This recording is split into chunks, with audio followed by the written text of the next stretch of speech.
This is Elected, a podcast for women in and around politics. I'm your host, Sarah Elder-Chamanara, and this week my guest is Mel Caouette. In the spirit of reconciliation, I would like to acknowledge that I live, work, and play on the traditional territories of the Blackfoot Confederacy, the Siksika, Kainai, Piikani, the Tsuut'ina, the Stoney Nakoda Nations, Métis Nation Region 3, and all people who make their homes in the Treaty 7 region of Southern Alberta. So this is a post-election special podcast for Elected. My guest today is Melissa, obviously. She's a Western Canadian conservative political consultant, strategist, and writer. Melissa was born and raised in Edmonton and now splits her time between BC and Alberta, the two best provinces, Ontario, and PEI. You can tell I have a soft spot for PEI. Melissa got involved in politics as an undergrad at the U of A. She's been involved in a number of campaigns, municipal, provincial, federal, across Canada, and she's a former staffer in the Alberta Legislature in the Office of the Premier. And now she has her own consulting firm. So Melissa, welcome to Elected. And our post-debate edition. Tell me, what are your thoughts about what transpired yesterday and last night watching the results? Underwhelmed, I guess. It's so funny, as a political strategist and somebody who watches these things closely, I had this entire sort of command center set up. I had all my data, everything ready to go. And then it just ended up being basically the same thing. And I mean, we have to still watch some ridings that are pretty close with mail-in ballots, which I think are going to be counted by Wednesday. But it was sort of anticlimactic because I was like, are we seriously just in the exact same spot basically than we were, that we were 6 weeks ago? So it's just, and then you sort of start to get into the why and the what happened. And so that's kind of the stage that I'm at right now, is just trying to dissect everything that happened and try and find meaning in a result that is basically the same. Okay, so let's do a brief rundown of what we think our whys are for each of the four political parties. And sorry, Bloc Québécois and PPC, but you're not included in this. Okay, so the why for why things stayed the same for let's start with the NDP. What do you think happened there?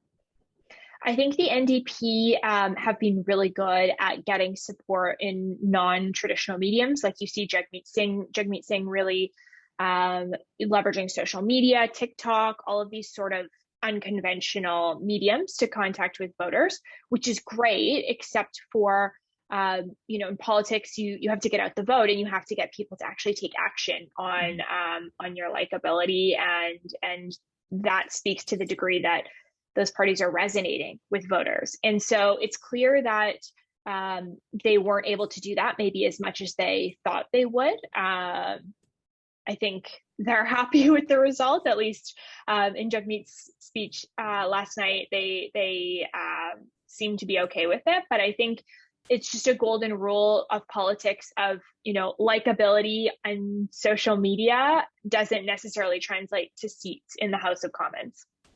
I completely agree. And the breaking point for me in watching Jagmeet Singh's campaign for the federal NDP was the TikTok video a couple nights ago of him in a shower with his clothes on, with the water running on him, with a sign that said vote. And Zane Belgi, who's a political commentator here from Calgary, shared this. And I was like, what on earth is this? And someone was like, why the hate for Jagmeet over this video? And it's like, it's not hate, it's actually embarrassment. And then some other people were like pushing back really strongly, saying like, oh, if you don't understand this, then you don't understand these voters, and you don't understand the importance of TikTok. Do you know what? TikTok is great. Being in a shower with your clothes on with a sign like that, for the majority of people who see that outside of that context, it's actually embarrassing. And he ran a very aggressive and a very personal campaign, and I don't think that resonated with Canadian voters. So on all fronts, his campaign was a failure for me. Yeah, I think their strategy was to try and be that alternate progressive option to the Liberals, and they came out really hard on that. Like they almost didn't really even go after the Conservatives that much. I mean, it was the laser focused on Trudeau. Yeah, and I think he was sort of trying to capitalize on this perceived dislike of Trudeau, this dislike of entering into an election. But I think it just sort of shows as well that you have to, I mean, they were the first campaign to put out their platform even a few days before the election. So it's not to say they didn't have policy, but they didn't really have, tax the rich was their big thing, right? So they didn't really have something that people were voting for, more so voting against. Yeah. I think it's time for him to depart federal politics. I'd be happy to see him still sitting as an MP, but I think that they need to make room for a new leader of the federal NDP. So yeah, we'll see. All the leaders, I'm sure all those tough conversations. Okay, let's move on to more tough conversations within party caucuses, because frankly, they're going to be hard for all of them. Okay, let's tackle the Greens next. What's the why for the Greens? The Greens is a really interesting situation. Their vote share decreased nationally, and that actually had not an insignificant impact in Ontario, for example, combined with the PPC vote. Their why is they had all of their dirty laundry out in the public weeks and months before an election. You have this new dynamic leader in Anna May Paul coming in and trying to assume her sort of role months before the election. And you have party stalwarts and executives basically trying to undermine her, which is just so strange. And it made them just look so unprofessional and totally not ready for the responsibility of more seats in the House of Commons. Because if you can't get your internal stuff at a very basic level together, how are you supposed to work with people in the House of Commons? How are you supposed to compromise and advance things? And it just sort of struck me as well, like the Green Party is still in this state of being the Elizabeth May show, and all the power to Elizabeth May, because she did a lot of amazing things. And I think we should respect the positive impact she had for females in politics. But that transition hasn't happened. And if you hold on to the past, you can never move forward. So I think that was their big downfall. Agreed. What happened to Anna May Paul, will be looked back on, as one of the greatest political disasters pre-election. And it was a disaster of their own making. Anna May Paul is Canada's first Black woman,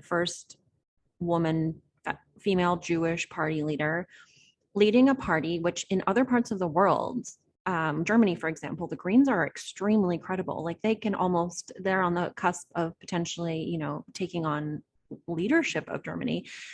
And they could here as well, for a couple of reasons. One, if they define their platform beyond, just actually green issues, but actually created a platform that spoke to the whole of the Canadian economy and to the whole of the Canadian population.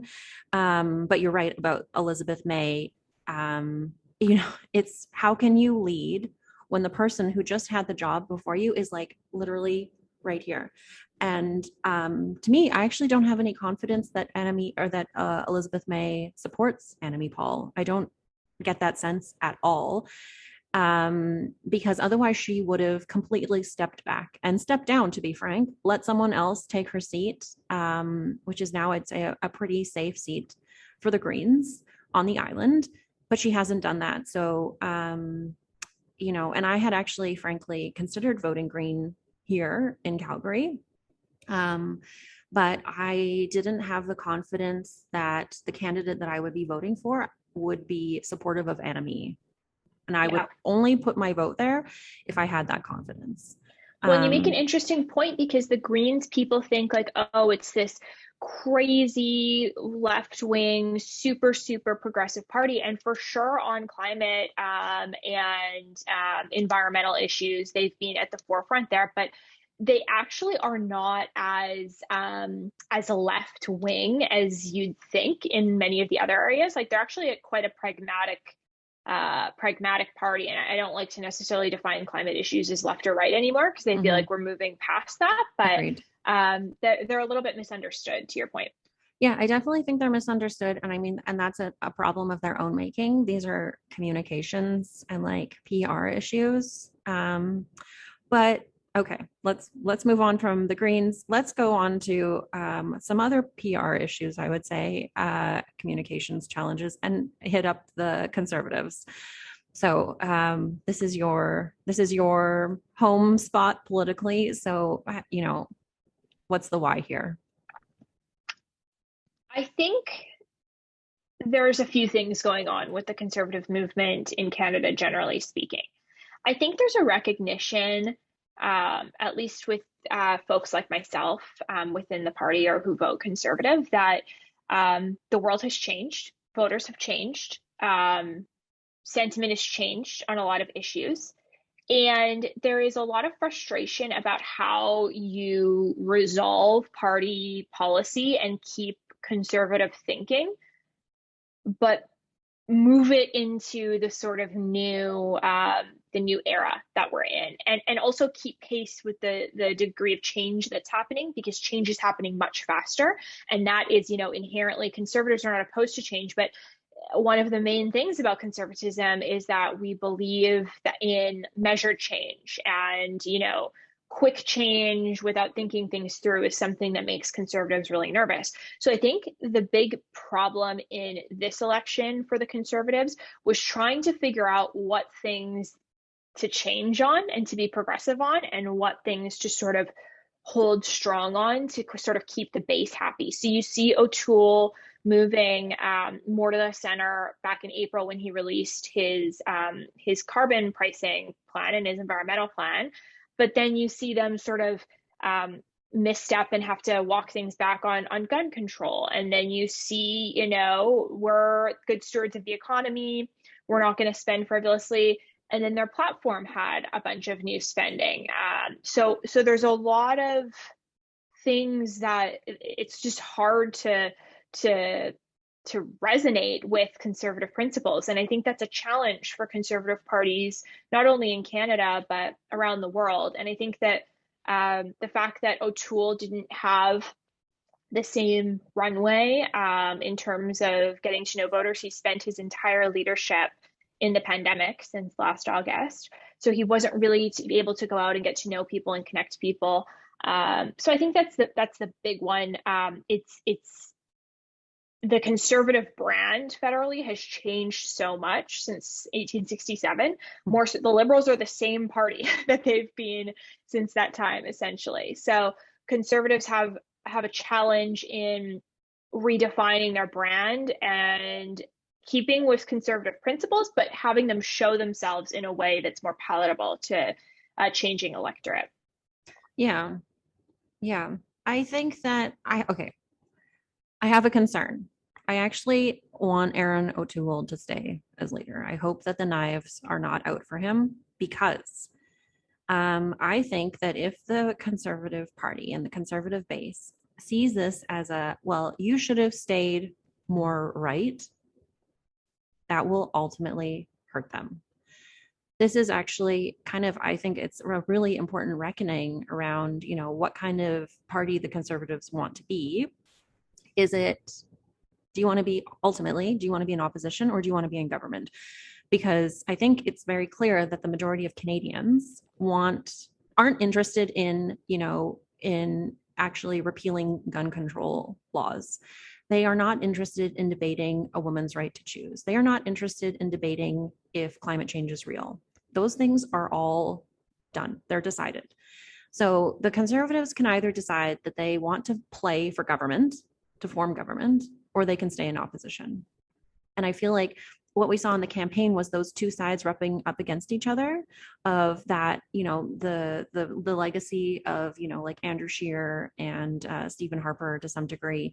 And I think actually Aaron O'Toole has some strengths that he just needs to maybe speak up for himself more, because I feel like he might know actually what's best for the party, and he needs to get rid of, or just quiet, or ask those other people to quietly exit through the side door. because I feel like he's onto something, and he has the potential actually to become prime minister, but only if those voices are shown the door. Yeah, I'd agree. I hope that party members give him a chance to stay on and caucus as well, because I think he ran a really good campaign, and I think you hit the nail on the head, Sarah. There's the time for the public. A lot of keeping a big tent Conservative Party together in the past decade or so has been, okay, we're not going to govern from these far right places, but we'll allow people within caucus to introduce legislation. We'll allow people to sort of have their fringe opinions on things, and we'll tell the electorate, don't worry, we'll never do anything about this, but we're keeping the big tent together. And I think we're getting to a time where the public is not so forgiving of even allowing space and airtime for that kind of thing. So it's going to be a huge decision for them moving forward, I think. Yeah. Are you a party of, it's Nathan Cooper, the MP from Alberta? Are you a party of Nathan Cooper's? And, who is, in my opinion, kind of a Derek Sloan light. Is that the party that you are? Because ultimately you are sentencing yourself to opposition as long as those voices are given this platform. And this is a very good lesson for the UCP in Alberta provincially. And it's going to be very interesting. BC is in the middle of a leadership campaign for the BC Liberals. There are definite lessons to be learned here, which apply to the BC Liberal Party, which is a coalition of federal Liberals and federal Conservatives. If anyone listening to this is running for the leadership of those parties, follow Erin O'Toole's plan and that of Andrew Scheer at your own peril, because that is not what voters in BC want at all. So, yeah. Okay, that's my little tangent. Okay, let's move on to the winners of the evening, the Liberals. So, okay, why do you think they didn't get a majority, but also why do you think they did get a minority again? So a couple of reasons. So I think that the Liberals are lucky in that their support base is beautifully positioned for electoral success. So they have a lot of support in areas that are seat rich. So GTA, we see lower mainland results, Montreal, they have a support base where first past the post really benefits them, which is kind of ironic because they ran back in 2015 on PR. I don't know. I think that idea is, I don't think that's coming back anytime soon. No, especially we see the Conservatives actually winning the popular vote again, it looks like. So I think that they are lucky in that the math just works really well in their favor. They also benefited from, it looks like they're going to benefit in some of these close ridings from a decrease in share of the Green Party, like I said earlier, and also some of that PPP support, not because it was pulling from the Liberals, but because it was pulling from the Conservatives a little bit. So they really benefited circumstantially from a lot of these things. They also benefit from the fact, and I alluded to this a little bit talking about the Conservatives, but they have a very strong brand. And even though their leader in Justin Trudeau is not at the highest likability that he's ever been in his political career, that brand is resilient and strong. So people have a sense when they vote Liberal that they know what they're going to get. They might not love their MP, they might not love the leader, but they have a sense of certainty of, okay, if I vote Liberal, I know exactly what I'm in for. That is, I cannot overstate how valuable that is when we get into circumstances like this, where people are voting in a time of uncertainty. We're in the middle of a fourth wave.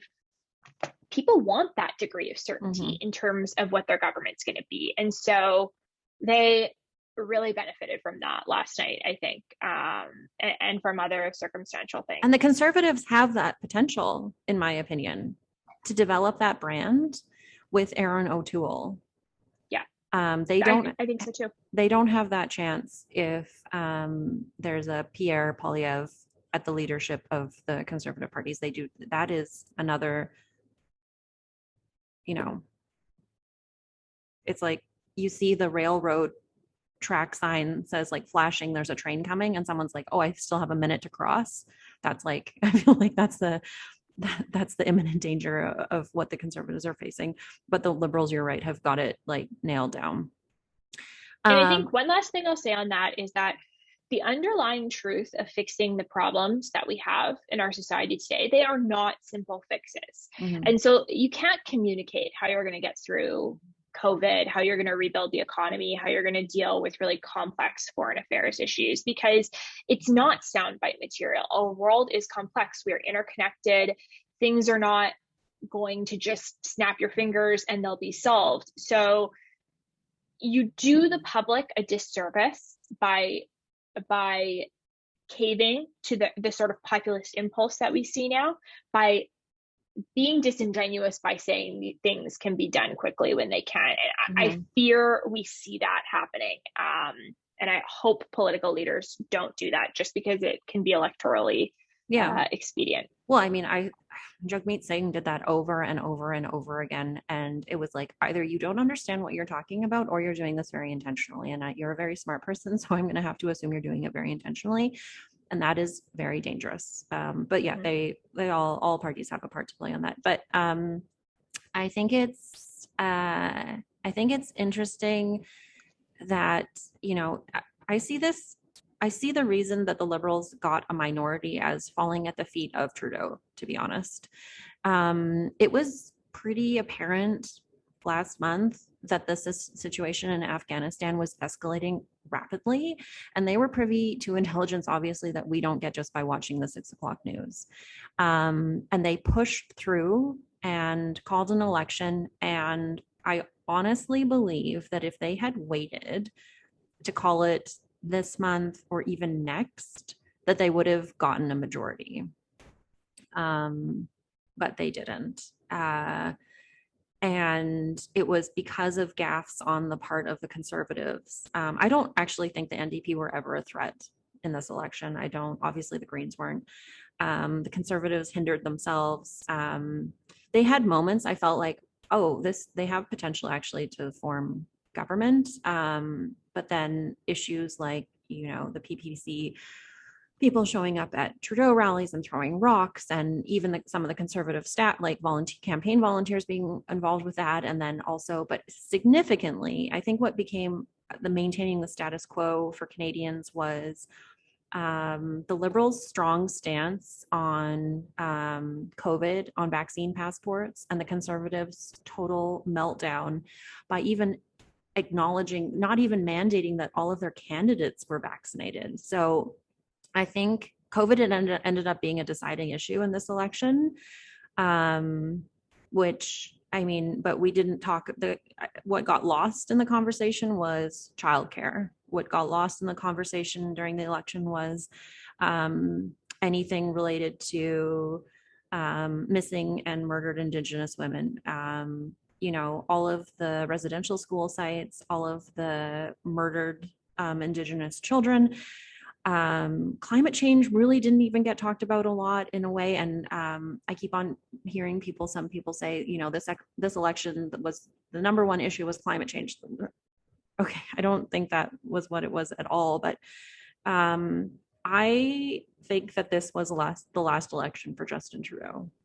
I can't see him running again. I don't actually want him to. I'm ready for Chrystia Freeland to take over the party. And someone on Twitter, Max Fawcett, writer and a political commentator in Calgary, had also last week posed the question about who, if you could replace all of the federal party leaders with women, who would it be? And I actually said I would like to see Annamie Paul as the leader of the NDP. Interesting.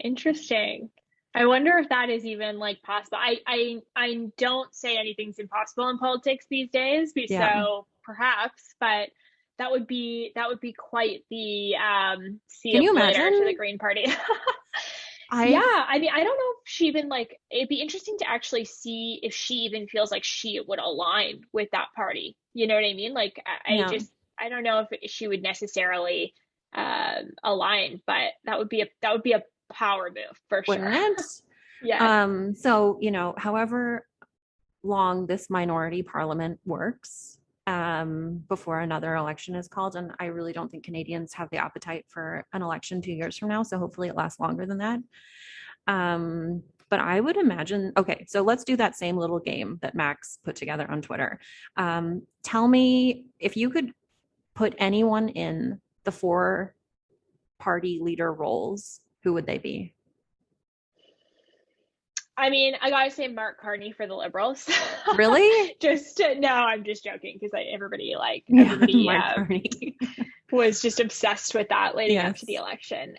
No, I think that Chrystia Freeland would be a really strong choice for the Liberals. I think that um, she had some sort of gaps, I think, throughout this campaign that just made me see her in a bit of a different light. But I think all in all, she's super smart, super intelligent, and um, sits where a lot of that liberal base would sit. And I think, with the liberal brand behind her, she could be super successful. Conservatives, I think, I mean, I'm going to say this is never going to happen, but it would be amazing to have. Are you going to say Ronna? Ambrose. Yeah. Yes, I know. But I know that's not going to happen. But I just think it would be very cool if we had on the debate stage one time all women, or at least all minorities, just to sort of give a bit of a different look to what we see. So yeah, that's my answer on the Conservatives. I really do hope that Erin O'Toole stays on. So I don't really have like an alternative for him. Michael Chong would be my alternative. Michael Chong, yeah, that's interesting. Let's see. NDP, the candidate in is it Heather McPherson in Edmonton, Strathcona? I always get her name wrong, but the MP in Edmonton, Strathcona, she's I think she's like the deputy whip or deputy house leader or something like that.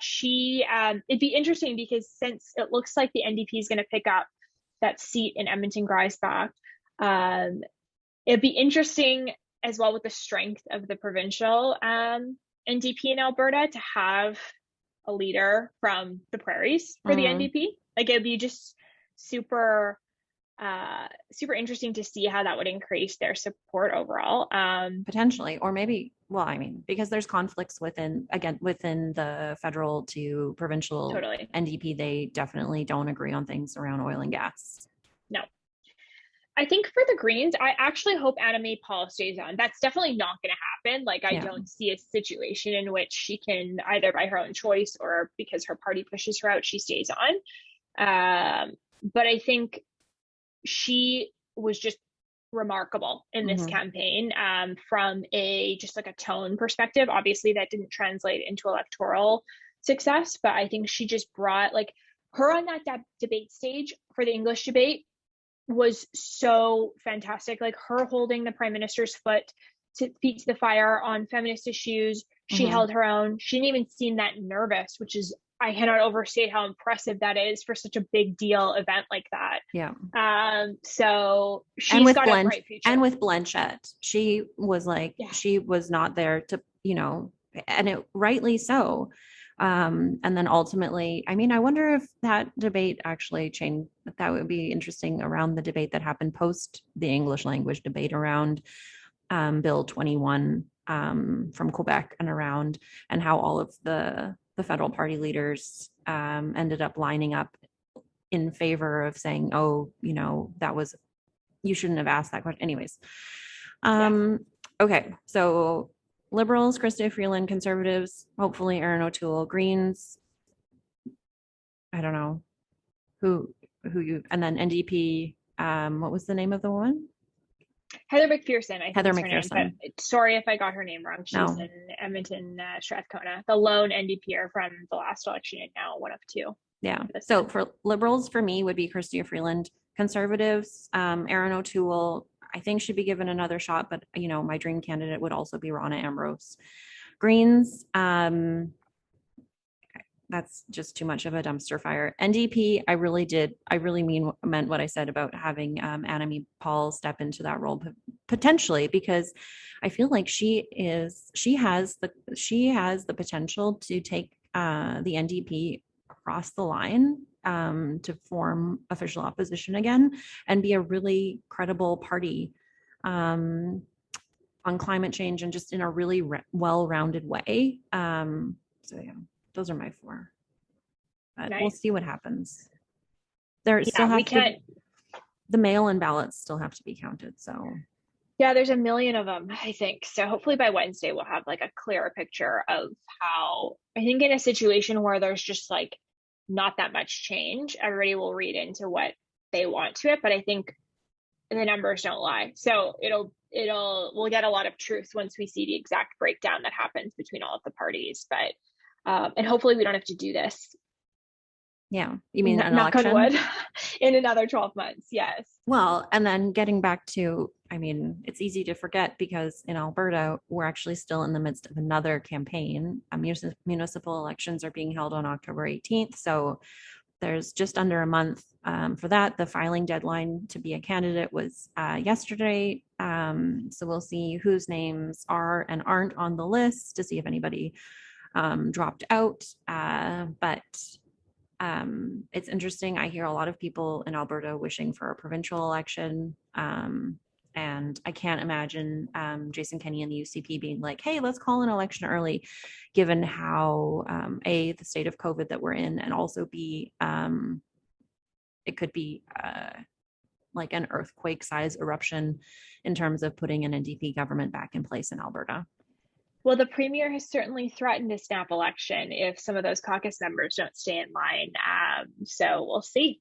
I don't understand I don't think that why would happen, he would but threaten that. That's like me being like to my kids, like, if you don't eat your breakfast, I'm going to turn the TV off.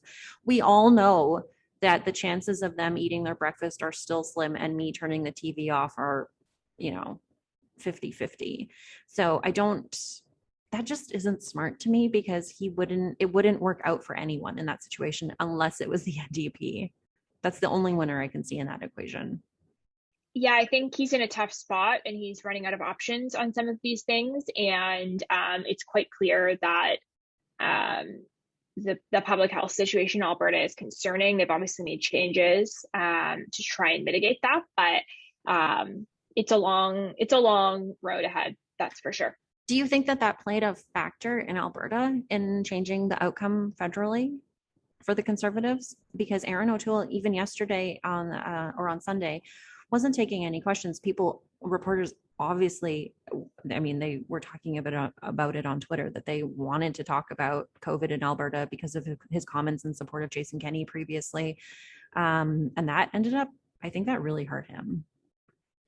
We didn't see in Alberta, at least at this stage, any surprise seat shifts. Like all of the seats that are now in question of going either NDP or Liberal or have been elected that way were all seats that were leading into the election expected that they might switch. So I don't think that the stuff that was happening in Alberta had a direct effect, but I've said this before too. I do think that that Canadians look to what happens in the provinces. So be it Doug Ford in Ontario, in Saskatchewan, in Alberta, I think that they do look to the actions of provincial leaders as sort of a crystal ball of what would happen federally, even though the parties we know are all separate and they're completely distinct entities.